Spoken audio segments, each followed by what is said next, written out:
দিন দুই আগের ঘটনা। কাকদ্বীপে বীরেন্দ্র বিদ্যানিকেতনের প্রধান শিক্ষককে হুমকি দিয়েছিলেন, পড়ুয়াদের সামনে মারধর করেছিলেন স্থানীয় এক তৃণমূল নেতা। প্রশ্ন উঠেছিল, এত সাহস আসে কোথা থেকে? সাহসের উৎস কি রাজনৈতিক ক্ষমতা? সেই ক্ষমতা কি গ্রাস করেছে বাংলার শিক্ষাঙ্গনকেও? ক্ষমতার হাত ধরে আসা দুর্নীতি কিভাবে গ্রাস করেছে শিক্ষকতার চাকরিগুলোকে দেখেছে গোটা বাংলা। সরু দড়ির উপর ঝুলছে প্রাথমিকের শিক্ষকদের চাকরিগুলো। পাঠ্যপুস্তকে এখনও আলো করে আছেন দুর্নীতিতে অভিযুক্ত হয়ে জেলে থাকা পার্থ চট্টোপাধ্যায়। এবার শিক্ষকের জঘন্য নৃশংস কীর্তি দেখল বীরভূমের রামপুরহাট। কীর্তিমান শ্যামপাহাড়ি শ্রীরামকৃষ্ণ বিদ্যাপীঠ স্কুলের শিক্ষক বিয়ের জন্য নাকি চাপ দিচ্ছিলেন সপ্তম শ্রেণীর এক ছাত্রীকে। রাজি না হওয়ায় নাকি ছাত্রীকে নৃশংসভাবে খুন। প্রমাণ লোপাটের জন্য দেহ 20টা টুকরো করে কাটারও অভিযোগ। গ্রেফতার অভিযুক্ত শিক্ষক।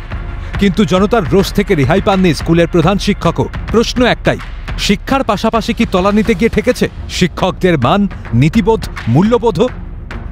বামফ্রন্ট আমল বা তার আগে কংগ্রেস আমল, সেই সময়ও যে পড়াশোনা নিয়ে গোলমাল কিছু হয়নি এমনটা নয়, কিন্তু যে ঘটনাটা বারবার করে দাঁড়িয়ে যাচ্ছে তৃণমূল রাজত্বে, সেটা হচ্ছে সমাজের যে শ্রেণী এই মুহূর্তে সমাজকে নিয়ন্ত্রণ করছে, তাতে একজন নিম্নবিত্ত মানুষের মনে হতেই পারে যে পড়াশোনা করে তো আর কোনো লাভ নেই, চলুন আমরা সবাই মিলে এই ধরনের এই রাজনীতির মধ্যে প্রভাবশালী হওয়ার মধ্যে দিয়ে বিভিন্ন ভাবের যে রোজগারের পথ, যেটা অনেক সময় হয়তো সহজ সরল নয়, এই যে জায়গাটা মানুষের সামনে বারবার উঠে আসছে, এখান থেকেই শিক্ষা দীক্ষার প্রতি সম্মান কমছে, শিক্ষক শ্রেণীর প্রতি সম্মান কমছে।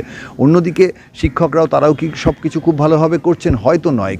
কংগ্রেস জামানায় স্কুল শিক্ষকদের বেতন বা স্কুলের পরিকাঠামো নিয়ে সদর্থক ভাবনার অভাব ছিল। সেই ঘাটতি নাকি অনেকটাই মিটেছিল বামফ্রন্ট শাসনে। স্কুলের ম্যানেজিং কমিটি পরিচালিত নিয়োগ প্রক্রিয়া বন্ধ করতে চালু হয়েছিল স্কুল সার্ভিস কমিশনও। কিন্তু দুর্নীতি ছিল না। হলফ করে কি কেউ বলতে পারবে সে কথা? শিল্পের সম্ভাবনা শূন্য রাজ্যে স্কুল সার্ভিস কমিশন হয়ে উঠেছিল শিক্ষক হতে চাওয়া তরুণ তরুণীদের আশা, ভরসা।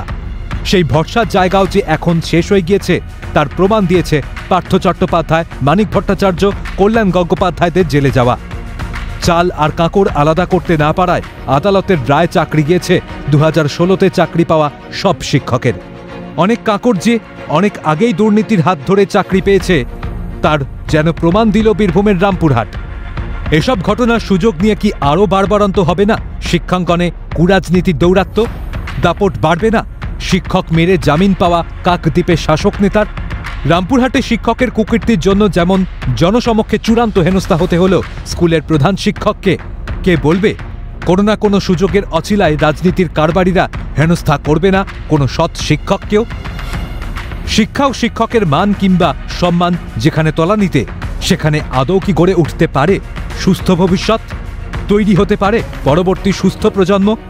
দায় কি এড়াতে পারেন রাজ সর্বস্ব নীতি বিবর্জিত নেতারা? ক্যালকাটা নিউজ।